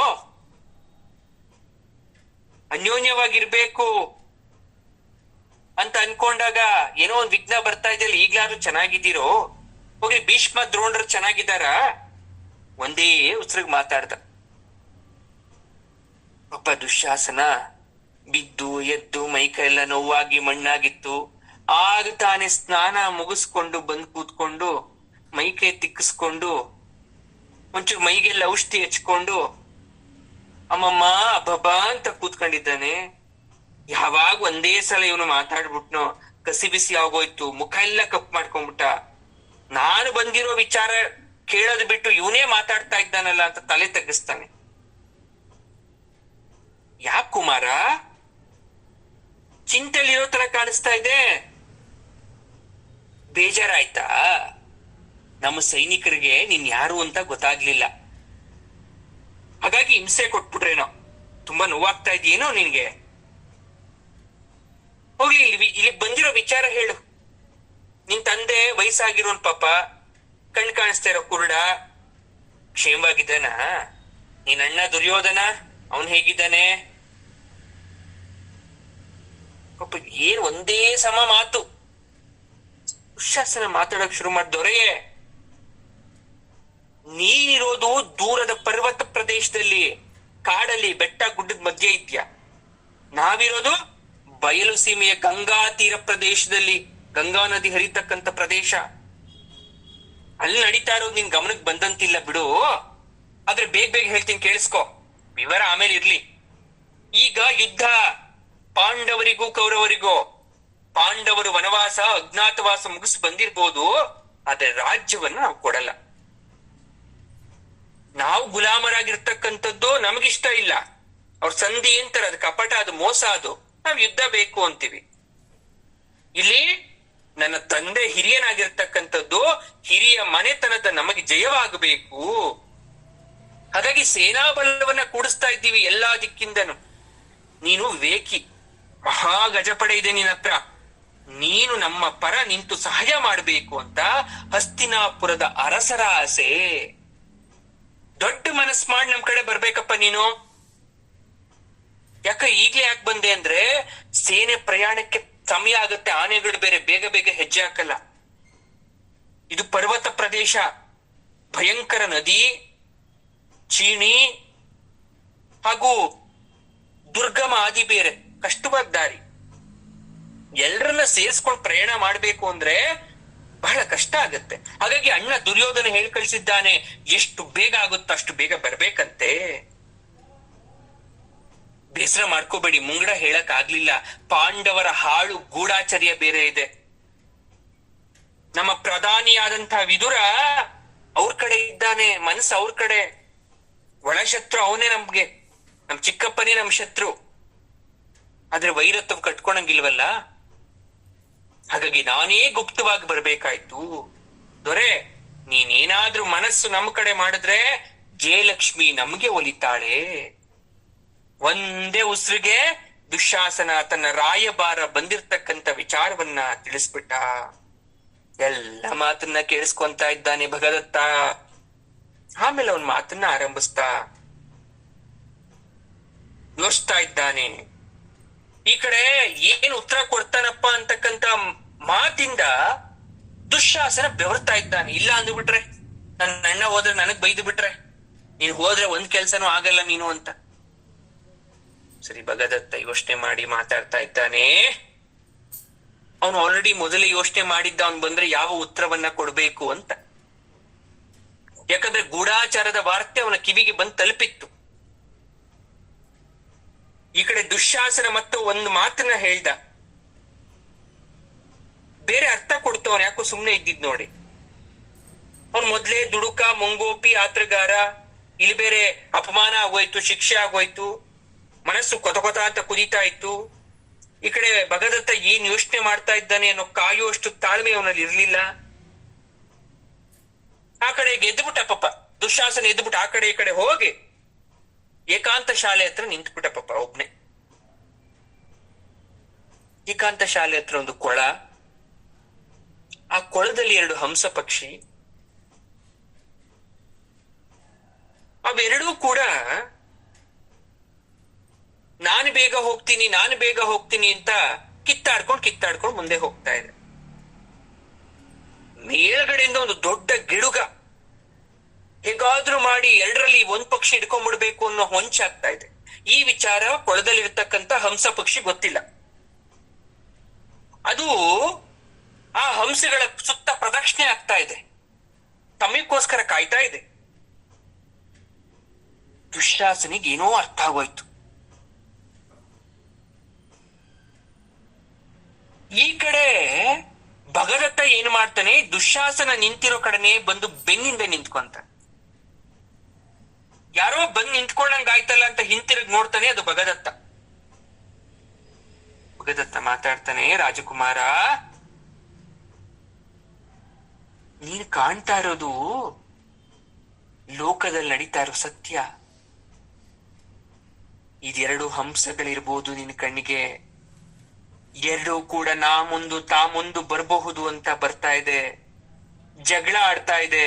ಆದ್ರೆ ಯಾವ ಪಕ್ಷಿ ಕೂಡ ಮುಂದಕ್ಕೆ ಹೋಗ್ತಾ ಇಲ್ಲ, ಯಾವ ಹಂಸಿ ಪಕ್ಷ ಕೂಡ ಮುಂದಕ್ಕೆ ಹೋಗ್ತಾ ಇಲ್ಲ. ಇದರ ಮೇಲ್ಗಡೆ ಗಿಡುಗ ಪಕ್ಷಿ ಹೊಂಚಾಕೊಂಡು ಕಾಯ್ತಾ ಇದೆ ತಿನ್ನಕ್ಕೆ. ಏನಾದ್ರೂ ಈ 2 ಪಕ್ಷಿಗಳು ಎಚ್ಚೆತ್ತು ಜಗಳ ಆಡದೆ ಸಾಮರಸ್ಯದಿಂದ ಮುಂದೆ ಹೋದ್ರೆ ಗಿಡುಗನ ಕೈಯಿಂದ ಪ್ರಾಣವನ್ನ ಉಳಿಸ್ಕೋಬಹುದು. ದುಶ್ಯಾಸನ ಚಕಿತ ಆಗೋಗ್ತಾನೆ. ಒಂದು ಕ್ಷಣ ಉಪದೇಶ ಕೊಡ್ತಾ ಇದ್ದಾರ, ನೀವು ಪಾಂಡವರ ಪರವಾಗಿ ಮಾತಾಡೋದ್ ಬೇಡ, ಅಥವಾ ಯುದ್ಧದಲ್ಲಿ ರಾಜ್ಯ ಬೇರೆ ಆಗೋದ್ ಬೇಡ, ಇಬ್ರು ಸಮವಾಗಿ ಹಂಚ್ಕೊಳ್ಳಿ ಅಂತ ಹೇಳ್ತಾ ಇದ್ದಾರ. ಹಾಗಾದ್ರೆ ನಾನ್ ಬಂದಿರೋ ಕಾರ್ಯ ಏನ ವ್ಯರ್ಥನ? ಬೇಸರ ಆಗೋಗಿ ನಾಲ್ಗೆ ಒಣಗಕ್ ಶುರುವಾಯ್ತು, ಮುಖ ಬಣ್ಣ ಬದಲಾಗ್ತಾ ಇದೆ. ಕೈ ಸನ್ನೆ ಮಾಡ್ತಾನೆ, ಬಂದು ಕೂತ್ಕೋ ಅಂತ ಭಗದತ್ತ. ದುಶ್ಯಾಸನಿಗೆ ಭಯ ಬಂದು ಕೂರ್ತಾನೆ. ಕುಮಾರ, ನಂದು ಒಂದು ರೀತಿಯಲ್ಲಿ ಅಡವಿಯ ಸೈನ್ಯ, ಕಾಡು ಸೈನ್ಯನಂತ. ಅಲ್ಲಲ್ಲೇ ಇಲ್ಲೆಲ್ಲೋ ಸ್ವಲ್ಪ ಜನ ಇದ್ದಾರೆ. ಉತ್ತರದ ಕಿರಾತ ಚೀನಿ ಪಡೆ ಯಾವಾಗ್ಲೂ ನಮ್ಗೆ ಅಪಾಯನೇ. ಆನೆಗಳ ಸೇನೆ ಅತಿ ದೊಡ್ಡದು ನಿಜ, ಆದ್ರೆ ನಿಮ್ಮ ಯುದ್ಧ ಭೂಮಿ ಕುರುಕ್ಷೇತ್ರ ಅಂದಲ್ಲ. ಇಲ್ಲಿಂದ ಕುರುಕ್ಷೇತ್ರಕ್ಕೆ ನನ್ನ ಗಜಪಡೆ ಬಂದು ಸೇರಕ್ಕೆ ತುಂಬಾ ಸಮಯ ಬೇಕು. ಜೊತೆಗೆ ದಾರಿಯುದ್ದಕ್ಕೂ ಆಹಾರ ಬೇಕು. ಆನೆಗಳಿಗೆ, ಆನೆಗಳ ಮಾವುತರಿಗೆ ಆಹಾರ ಬೇಕು, ವಿಶ್ರಾಂತಿ ಬೇಕು, ಸೌಕರ್ಯ ಬೇಕು. ಇದ್ಯಾವಾಗ? ನೀವು ಯುದ್ಧವನ್ನೇ ನಿಶ್ಚಯಿಸಿದ್ದಾಗ ನೀನು ಬಂದಿ ಮಾತನ್ನು ಕೇಳಬೇಕಿತ್ತು ನನ್ನ ಹತ್ರ. ನಾನು ಕಾಶಿ, ಕಳಿಂಗ, ವಿಹಾರ, ಮಗಧ ಇಷ್ಟು ದೇಶವನ್ನ ಹಾದು ಬರ್ಬೇಕಪ್ಪ. ಅದೇ ಮಗಧ ದೇಶ ನಿಮ್ಗೆ ಅನುಕೂಲ ಇಲ್ಲ, ಅವ್ರು ಬರಕ್ ಬಿಡಲ್ಲ ಆ ದೇಶದ ಮೇಲೆ ನಮ್ಮನ್ನ. ಈ ಕಡೆ ಜರಾಸಂಧನ್ ಪುತ್ರ ಬೇರೆ ಪಾಂಡವರ ಕಡೆ ನಿಂತಿದ್ದಾನೆ ಅನ್ನೋ ವಾರ್ತೆ. ನಾನು ಏನಾದ್ರೂ ಜರಾಸಂಧನ್ ದೇಶದ ಮೇಲೆ ಬಂದ್ಬಿಟ್ರೆ ಅವನಿಗೂ ನನ್ಗೆ ಯುದ್ಧ ಆಗ್ಬಿಟ್ರೆ ನಿಮ್ಗೆ ಉಪಯೋಗ ಇದೆಯಾ? ನನಗೂ ನಷ್ಟ, ನಿಮ್ಗೂ ನಷ್ಟ. ಯೋಚನೆ ಮಾಡು ಒಂದ್ಸಲ. ನೀವು ದುಡುಕಿ ಯುದ್ಧವನ್ನ ಆರಂಭ ಮಾಡ್ಬಿಟ್ರಿ ಅನ್ಸುತ್ತೆ ನನಗೆ. ನಾನ್ ಸೇನೆ ಸೇರಿಸ್ಕೊಂಡು ನಿಮ್ಮ ಯುದ್ಧ ಭೂಮಿಗೆ ಬರೋಷ್ಟರಲ್ಲಿ ಯುದ್ಧನೇ ಮುಗಿದೋಗಿರುತ್ತೆ. ಹುಡುಗಾಟಿಕೆ ವಿಚಾರ ಅಲ್ಲ ಇದು. ಮತ್ತೆ ಯೋಚನೆ ಮಾಡು. ದೇಶ ಕಾಲ ನಿಶ್ಚಯಿಸಿ ಸಂಧಿ ವಿಗ್ರಹಗಳ ಸಾಧಕ ಬಾಧಕ ನೋಡ್ಕೊಂಡು ನಿರ್ಣಯ ಮಾಡ್ಬೇಕು ಯುದ್ಧವನ್ನ. ಇದು ಪಗಡೆ ಆಟ ಅಲ್ಲ. ಹಾಡು ಶಕುನಿಯ ಮಾತನ್ನ ಕೇಳಿ ಪಾಂಡವರನ್ನ ಬಳಲಿಸಿದ್ದೀರಾ, ಕೆರಳಿಸಿದ್ದೀರಾ. ಧರ್ಮಾತ್ಮರಪ್ಪ ಅವರು ಕೊಟ್ಟ ಮಾತಿಗೆ ಸರಿಯಾಗಿ ಅವರು ಕೇಳಿ ವನವಾಸವನ್ನು ಮುಗಿಸ್ ಬಂದಿದ್ದಾರೆ. ಇದು ಶಾಂತವಾಗಿರೋ ಸಮಯ ಅಲ್ಲ. ಎಡೆ ಎತ್ತಿರ್ತಕ್ಕಂತ ಹಾವಿನ ತಲೆಯನ್ನ ತುಳಿದ ಮೇಲೆ ಕಚ್ಚಿದೆ, ಅದು ಸುಮ್ನೆ ಬಿಡಲ್ಲ. ಪಾಂಡವರು ನನಗೆ ವೈರಿ ಅಲ್ಲ. ಹೌದು, ಅವರು ರಾಜಸೂಯ ಯಾಗ ಮಾಡಿದಾಗ ಅಪಾರವಾದ ಕಾಣಿಕೆಯನ್ನ ನಾನು ಕೊಟ್ಟು ಸಾಮಂತನಾಗಿದ್ದು, ಅವರು ಬಲವಂತವಾಗಿ ಪಡ್ಕೊಂಡಿದ್ದಲ್ಲ.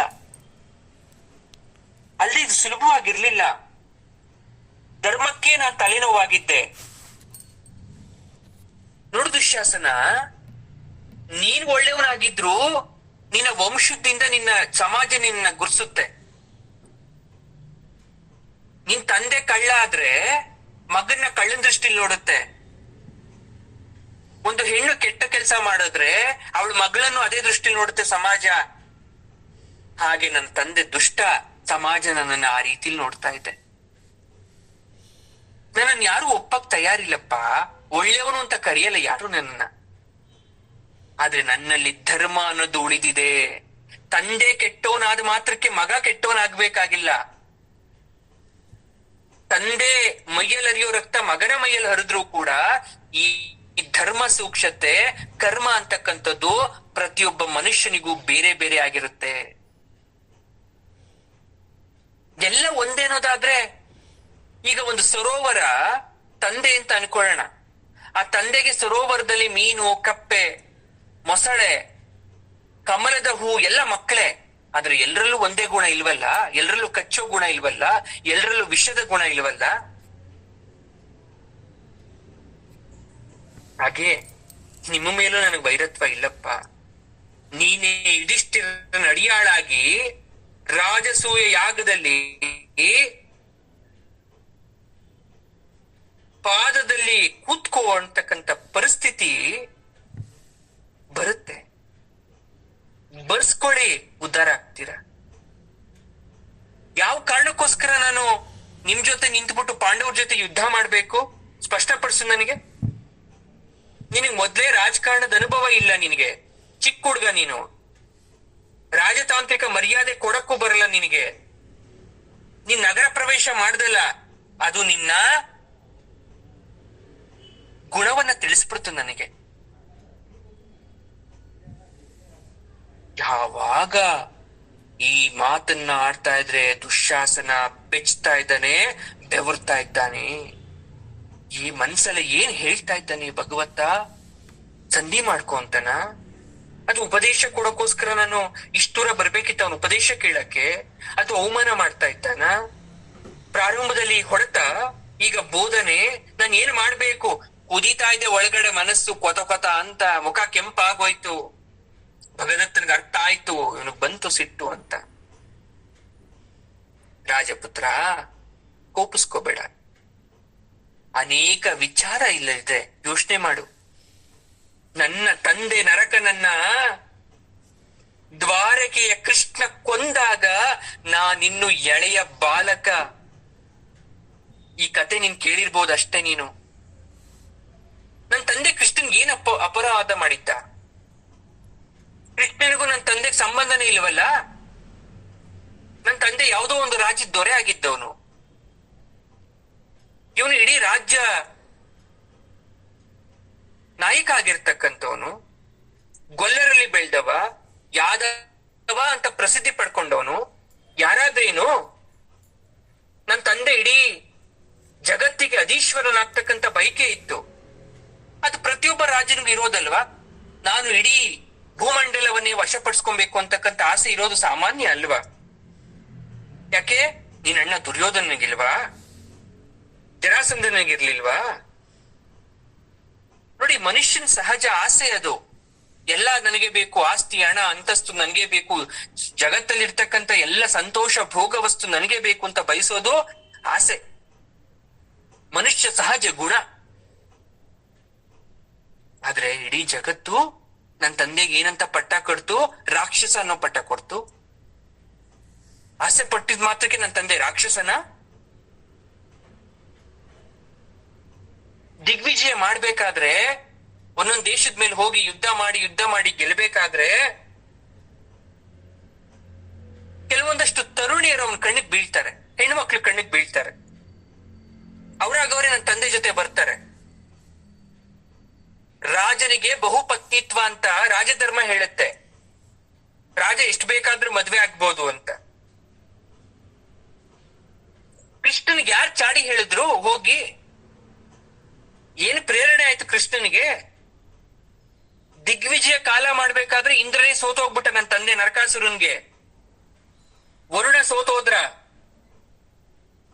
ಶ್ವೇತ ಛತ್ರವನ್ನ ಸೋತ್ಬಿಟ್ಟು ಇಂದ್ರದೇವ ಶ್ವೇತ ಛತ್ರವನ್ನ ಕೊಡ್ತಾನೆ, ಬಿಳಿ ಛತ್ರವನ್ನ.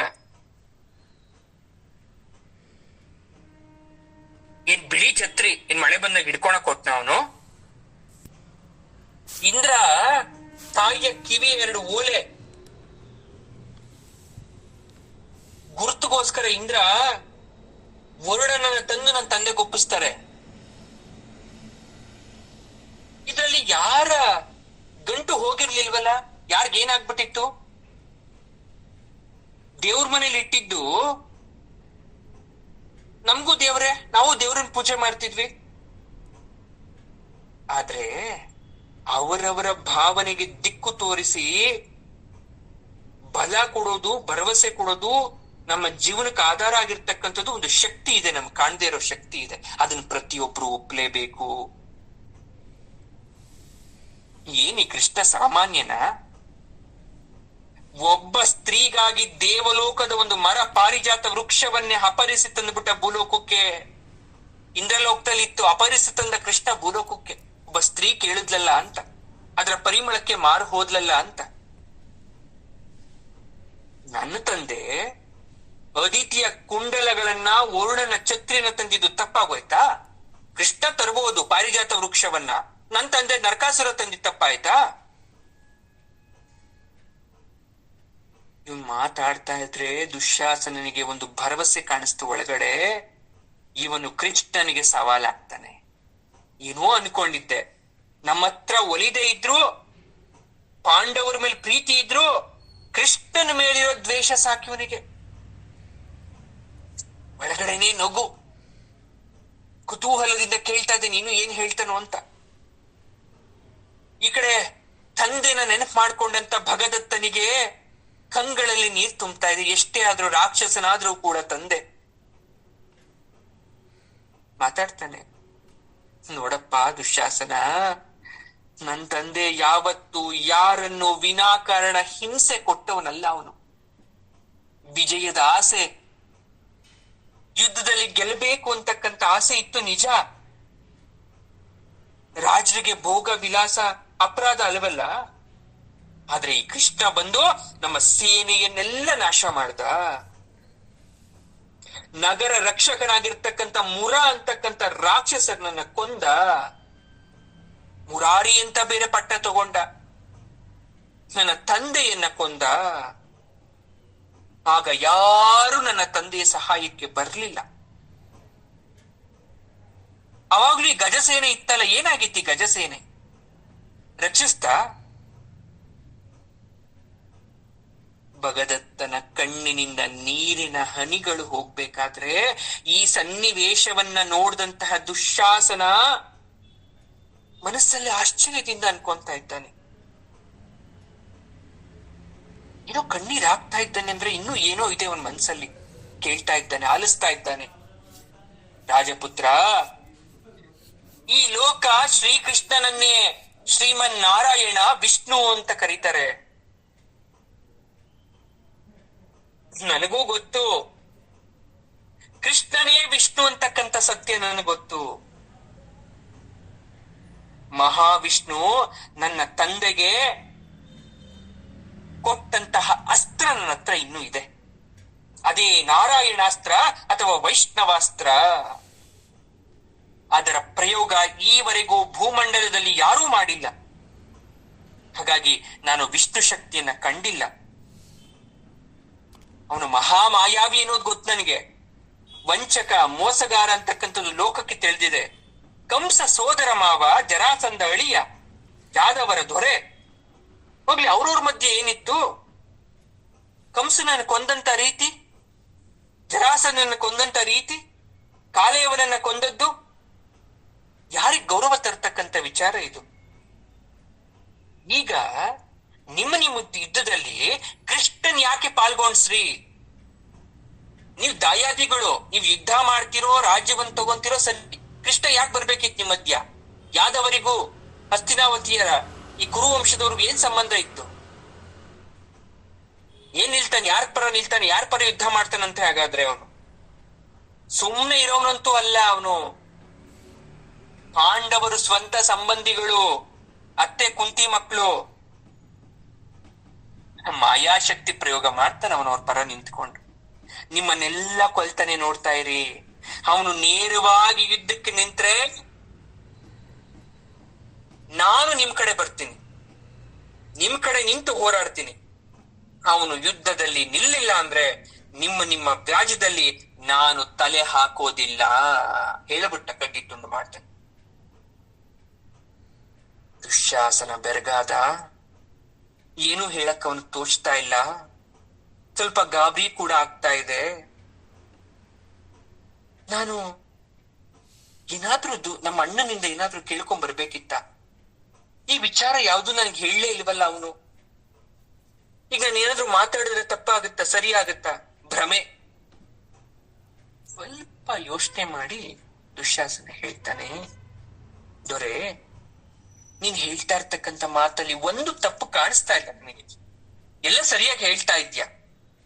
ಕೃಷ್ಣ ನಮಗೂ ಕಾಟ ಕೊಡ್ತಾ ಇದ್ದಾನಪ್ಪ, ನಿಮಗ್ ಮಾತ್ರ ಅಲ್ಲ. ನನ್ನ ಅಣ್ಣ ದ್ವಾರಕೆಗೆ ಸಹಾಯವನ್ನ ಕೇಳಕ್ ಹೋದಾಗ ಸೇನೆ ಯಾಚನೆಯನ್ನ ಮಾಡಬಂದಂತೆ, ಸಿದ್ಧಿ ಆಯ್ತಂತೆ. ಆದ್ರೆ ಕೃಷ್ಣ ತಟಸ್ಥ ಅನ್ನಂತೆ, ಗೊತ್ತಾ ನಿನ್ಗೆ? ಯುದ್ಧನೇ ಮಾಡಲ್ಲ ಅನ್ನಂತೆ. ಯಾವಾಗ ಈ ಮಾತನ್ನ ಕೇಳಿದ ತಕ್ಷಣ ಭಗದತ್ತನ ಮನಸ್ಸು ಗಾಬರಿ ಆಗೋಯ್ತು. ಮತ್ತದೇ ಆಟ, ಅದೇ ಊಟ, ಅದೇ ಮಾಯೆ, ಅಲ್ಲೇ ಗುಟ್ಟು ಅಂದ. ಅರ್ಥ ಆಗ್ಲಿಲ್ಲ ದುಶ್ಯಾಸನನಿಗೆ. ಮೋಸ ಹೋದ್ರಲ್ಲಪ್ಪ ನೀವು. ಕೃಷ್ಣನ ಮಾಯೆ ಮುಂದೆ ನಿಮ್ಮ ಅಣ್ಣನ ಚಾತುರ್ಯ ನಡೀಲಿಲ್ಲ. ತಟಸ್ಥ ಅಂತ ಹೇಳಿದ್ಮೇಲೆ ಮೋಸ ಎಲ್ಲಿದೆ ಅಲ್ಲಿ? ಹೌದು, ಮೋಸನೇ ಅದು. ಅಲ್ಲೇ ಸಂದೇಹ ಇರೋದು. ಯೋಚನೆ ಮಾಡಿ ನೋಡಿ. ಅವನ್ ಯುದ್ಧದಲ್ಲಿ ತಲೆ ಹಾಕ್ತಿದ್ರೆ ನಮ್ಗೆ ಅರ್ಥ ಕ್ಷೇಮ ಅಲ್ವಾ? ಕುಮಾರ, ತಟಸ್ಥ ಪದದ ಅರ್ಥ ನಿಮ್ಗೆ ಇನ್ನೂ ಸರಿಯಾಗಿ ಗೊತ್ತಿಲ್ಲ. ಯುದ್ಧಕ್ಕೆ ಬರ್ದೇ ಇರಬಹುದು, ಹಿಂದೆ ನಿಂತ್ಕೊಂಡು ಯುದ್ಧ ಮಾಡ್ಬೋದಲ್ಲ. ಹಿಂಗ್ ಮಾಡಿ, ಹಂಗ್ ಮಾಡಿ, ಆ ಬಾಣ ಬಿಡಿ, ಈ ಬಾಣ ಬಿಡಿ ಅಂತ ಹೇಳ್ಬೋದಲ್ಲ. ಯುದ್ಧದಲ್ಲಿ ಕಾಣಿಸ್ಕೊಂಡ್ರು, ಆಯ್ದ ಹಿಡಿದೇ ಇದ್ರು ಕೂಡ ಇನ್ನೇನೋ ಮಾಯಾಶಕ್ತಿ ಪ್ರಯೋಗ ಮಾಡ್ಬೋದಲ್ಲ. ಏನು ಪರಿಹಾರ ಕಾಣ್ದೆ ಸಾಯ್ತೀರಾ, ಬೇಯ್ತೀರಾ. ದುಶ್ಯಾಸನಿಗೆ ನಾಲಿಗೆ ಒಣಗೋಯ್ತು. ಈ ಬಗ್ಗೆ ಅವನು ಯೋಚನೆ ಮಾಡಿರ್ಲಿಲ್ಲ. ಅಂತೂ ಪರೋಕ್ಷವಾಗಿ ಪಾಂಡವರಿಗೆ ಕೃಷ್ಣ ಇದ್ದಾನೆ ಅನ್ನೋದು ನಿಜ ಅನ್ನೋ ಸತ್ಯ ಅರ್ಥ ಆಯ್ತು. ಮತ್ತೆ ಭಗದತ್ತ ದುಶ್ಯಾಸನ ಮಾತು ಬಹಳ ವಿರೋಚಿತವಾಗಿದೆ. ಅದೇನು ಅಂತಕ್ಕಂಥದ್ದು ನಾವು ನಾಳೆಯ ತರಗತಿಯಲ್ಲಿ ತಿಳ್ಕೊಳ್ಳೋಣ. ಅದಕ್ಕೆ ಹೇಳೋದು, ಪರಮಾತ್ಮನ ಆಟ ಬಲ್ಲವರಿಲ್ಲ. ಅವನು ಯಾವಾಗ ಏನ್ ಬೇಕಾದ್ರೂ, ಯಾವ ರೀತಿ ಬೇಕಾದ್ರೂ ಮಾಡ್ತಾನೆ. ಅದಕ್ಕೆ ನಾವು ಹೇಳೋದು, ಸರ್ವಂ ಶ್ರೀ ಕೃಷ್ಣಾರ್ಪಣಮಸ್ತು.